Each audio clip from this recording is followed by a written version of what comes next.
Welcome to Rise Life. I almost fell out of my chair just then. Then I'd sue myself. Make a lot of money. Welcome to Rise Life, the place where you get the sight, sounds, smells, taste of my particular writer's life. What is this? Great story.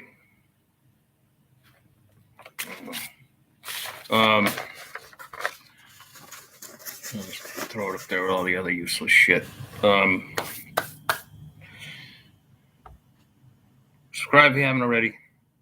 Punch the like button. Tap that bell for notifications so that you don't miss out on one single exciting video. All right, yeah, I had this t-shirt on yesterday. So what? It's a perk of the business. You could just pick a t-shirt up off the bed and throw it on, and nobody cares because I don't work with anybody. Go to the store, www.vinzandri.com, Vinzandri, that's VINZANDRI.com, for your new book. Got a lot of them out there, a lot more coming.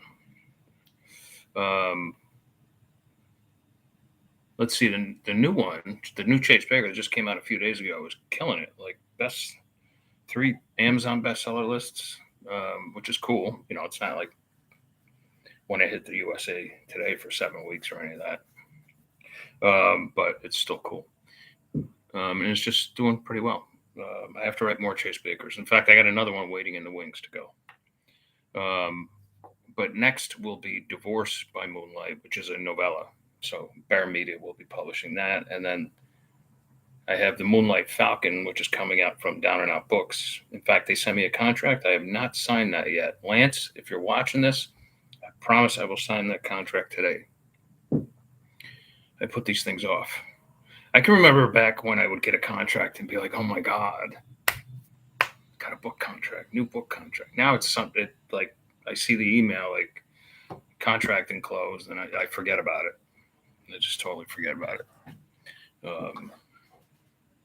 You know, was a time though where that would give me a chubby. All right, enough of that. So, like the thumbnail suggests, and before I move on though, this is the galley proof of the paperback edition of Chase Baker and the Pyramid of Madness, and it looks great. So I approved it. So you can now get that book in paper. For all you, I gotta have paper. I need the feel and the smell of it, whatever. You know, I totally commiserate with you, and that's great. Now you can get it there, and soon it'll be out in audio. Okay, enough shilling.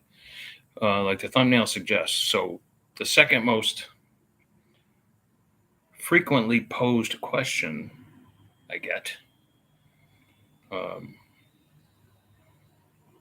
besides where do you get those biceps and forearms? No, I'm just kidding. Besides where do you get your ideas? Is how do you come up with your characters? I couldn't do that. It's easy. I use real people. Sometimes it's people I know, and sometimes it's like people I don't know, but who are real people out there in the world. Like maybe I'll base a character on Joe Rogan, and he has no idea, of course. And the real people have no idea either, because by the end of the story, or the novella, or the novel, they've morphed into something completely different. But as a writer, and again, this isn't a how-to channel, but I will say this, as a writer, it just makes things a lot easier when you're dealing with like playing with real experiences and playing with, you know, a character who exists, because they're easy to describe because you already know what they look like. You can, you know, describe their voice, their face, you know, their mannerisms, their hair, their height, weight, all that stuff. And then there are characters that I just sort of make up out of thin air. I think it was Hemingway who he always used real characters too, or rather real people. Um, and he didn't disguise them as much as I do by the end of it. And people would recognize themselves in his novel. Like Sun Also Rises definitely had real people in it, and some of them were pissed off. Um, Same with not so much. Well, yeah, in the Farewell to Arms, his Agnes was based on his first real love. I think the woman he probably lost his virginity with. Um, Although that could be argued that he lost his virginity with the girl he describes up in Michigan. Um, but I think that's made up. My guess is that he did not lose his virginity to that girl, but maybe he made out with her or whatever. But I think it was Agnes von Kurowski, this nurse that took care of him after he got the crap blown up, or after he got blown to smithereens in Italy by a German Wienerwerfer or whatever it's called. Anyway, like a just a artillery round. Wienerwerfer, is that right? I don't know. Somebody correct me. But anyway, certainly in For Whom the Bell Tolls, again, he went back to using like a ton of real people who were involved in the Spanish Civil War while he was, quote, covering it. He didn't really cover it as much as like Martha Gellhorn truly covered it. He wrote more like essays and stuff like that, and he wrote a few short stories about it as well. But by then, he was like a rock star, and so like, any newspaper was like, can you write for us? And, just to have his byline there, would automatically sell papers. Now that's the life. Imagine being that successful, but deservedly so. So yeah, that's how I do it. I mean, I use, I'll use people I went to high school with, grammar school, college, and almost all of my college buddies who I'm still very close to, um, get in there with their real names and everything. I'm like, I hope they don't sue me, but I've used my buddy Joe, I've used Kevin, I've used Walshy, I've used Pete, Tim. If you guys are watching this, you all know who you are, and you know, Paul. Have I gotten Paul in there yet? Yeah, I think I've gotten Paul in there. If not, Paul, you're coming. I'm coming for you. But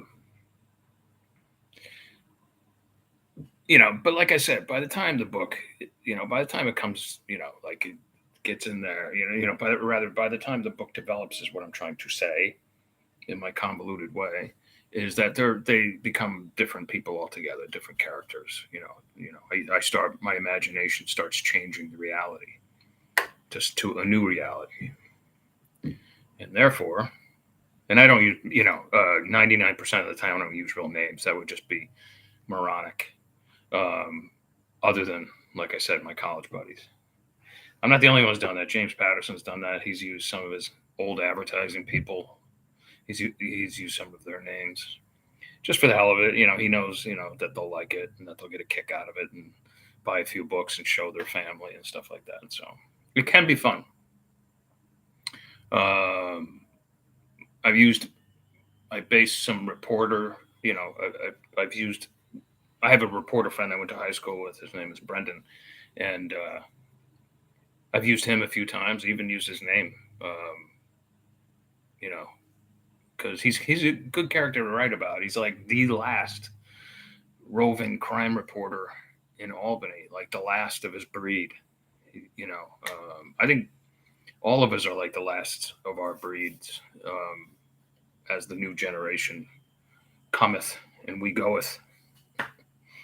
But he still, works the beat. I think they asked him, can you move more towards administration and just running the show recently, because that's how old we're getting. And I'm sure they would have upped his salary commensurate with the position. But he was like, dude, I'm a writer. I'd rather write. and they were like, we were kind of hoping you'd say that because you're the best writer we have. So kudos to you, Brendan, if you watch this. But anyway, that's it. That's all I got to say. I base my characters on real people, and initially, and then I work them. I work on them, and to fictionalize them, and it seems to work out all right. All right, you guys. I hope you're having a great day. Again, grab this in paper. It's all approved. I'm going to give this to my mother. And I will try to talk to you tomorrow, God willing. Ciao, ciao.